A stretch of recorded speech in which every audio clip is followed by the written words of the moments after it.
Welcome back again with Kang di sana.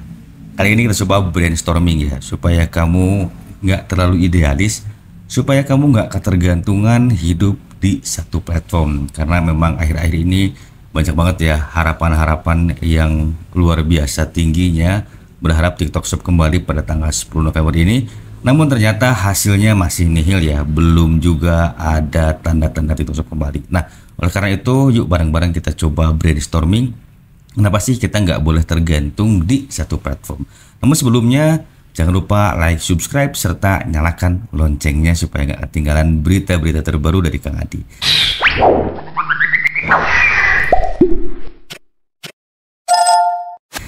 Baik teman-teman semua ya, banyak sekali harapan-harapan yang lewat di beranda VT saya dengan kembalinya TikTok Shop tanggal 11.11 lah, tanggal 10 bulan 11 lah. Namun ternyata sampai hari ini pun saya cek di akun saya masih juga belum ada tanda-tanda TikTok Shop kembali. Nah, harapan semakin tinggi, ternyata yang didapat kekecewaan. Dan itu menyebabkan kamu menjadi tidak semangat untuk bikin konten, tidak semangat lagi untuk berkarya. Padahal sebetulnya ketika kamu ingin cari cuan, kalau saya bilang sih lebih besar peluangnya di content creator. Kamu bisa jadi afiliator juga, kamu bisa jadi seorang brand ambassador juga. Bahkan kalaupun misalnya kamu mengerti sebuah product knowledge, kamu pun bisa dipegang oleh brand mungkin sebagai reviewer terbaik ya. Mungkin contohnya seperti Kak David Gadgetin ya, beliau memang betul-betul ahli banget tuh kalau untuk nge-review produk ya, sehingga orang-orang yang mau beli gadget tuh pasti nonton videonya beliau dulu. Nah, kenapa kita tidak boleh tergantung pada satu platform? Yang pertama, itu akan menyebabkan kamu istilahnya begini ya, kamu akan berpikir secara konservatif, kamu akan terlalu sempit pikirannya, karena kamu merasa bahwa TikTok itu adalah segalanya, bahwa TikTok itu bisa mendatangkan cuan, tapi cuannya itu hanya dari afiliasi saja. Namun ternyata sebenarnya kalau kamu mau mengembangkan skill-skill kamu, meskipun tidak di TikTok Shop, kamu bisa kembangin skillnya di YouTube ataupun di Instagram. Karena dipungkiri atau tidak, kalau YouTube kan memang sudah jelas ya ada fitur monetisasinya, dan mungkin Instagram sebentar lagi pun akan ada juga tuh fitur monetisasi seperti YouTube. Namun sudah didahului oleh Facebook ya teman-teman ya, di fanpage kamu pun sudah bisa mulai tuh berkarya di sana, dan kamu pun bisa dapat pundi-pundi cuan dari sana dengan bikin konten yang original.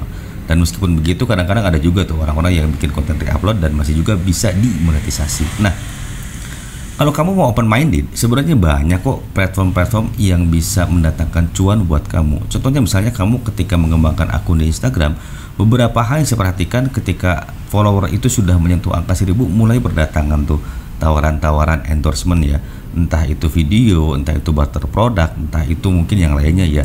Nah, di sana kamu seharusnya bisa mengembangkan semua kemampuan kamu. Jadi kalau kamu hanya bertahan di satu platform saja, kamu tidak akan pernah tahu sebenarnya kelebihan kamu itu di mana, kemudian kesukaan audiens kamu itu di mana.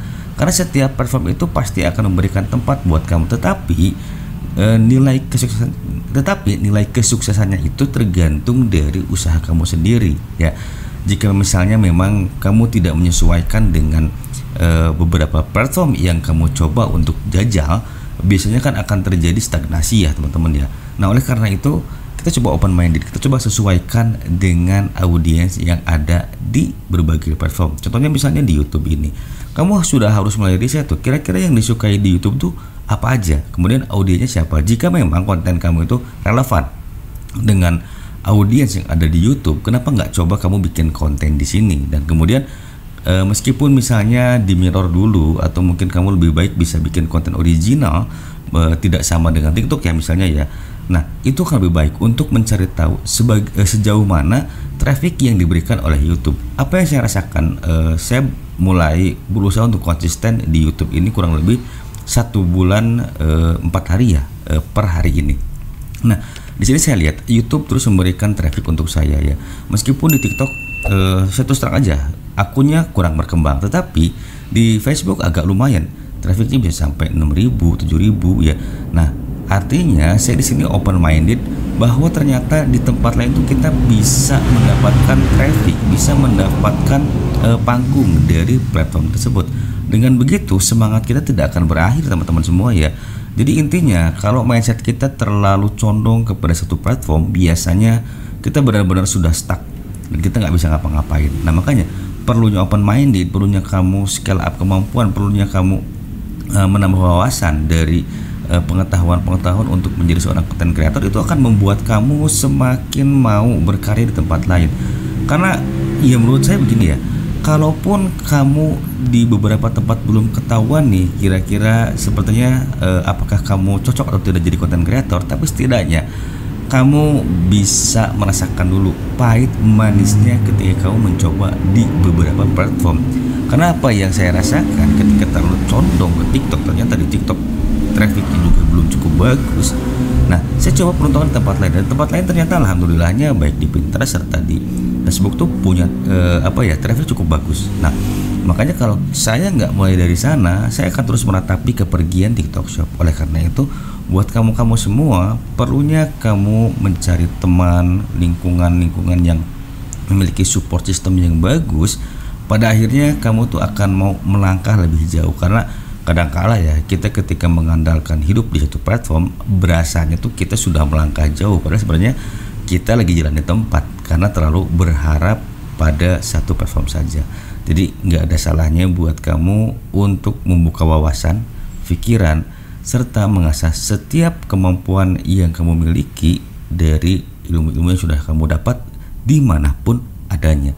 Dan mungkin akan saya khususkan bagi kamu-kamu yang sedang berharap TikTok Shop itu kembali, alangkah lebih baik yuk bangkit sekarang juga. Jangan terlalu berharap banyak, biarkan semuanya bekerja dengan baik, berjalan dengan apa adanya. Biarkan tim dari TikTok Shop yang bekerja, toh someday ketika mereka kembali pun pastinya sudah akan ada notifikasi buat kamu. Dan pastikan kamu harus mau meluangkan 1 hari 5 menit untuk menambah wawasan kamu. Nggak berat sih sebenarnya ya, yang penting kita mau aja dulu. Oke.